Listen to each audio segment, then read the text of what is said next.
बुवा 18 महिनादेखि जेलमा, आमा 2 सन्तान छोडेर बेपत्ता भएपछि बालबालिकाको बिचल्ली भएको छ।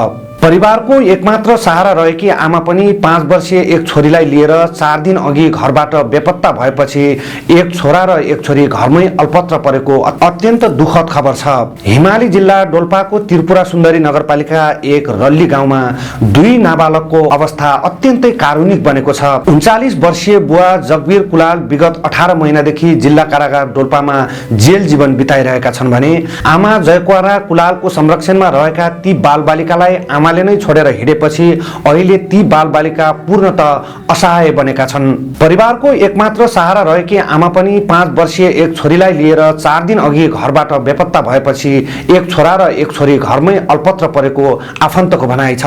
अभिभावक विहीन बनेका उनीहरू अहिले दैनिक जीविकोपार्जनका लागि समेत सङ्घर्ष गरिरहेका छन्।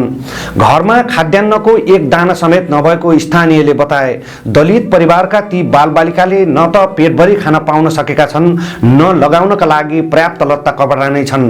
अभिभावकको अभावमा उनीहरू भावनात्मक रूपमा पनि निकै पीडित बनेको आफन्तको भनाइ छ। स्थानीयका अनुसार बालबालिकाको नजिकबाट हेरचाह गर्नका लागि मुख्य अभिभावक नै नभएकाले उनीहरू भोक-भोकै दिन बिताउन बाध्य छन्।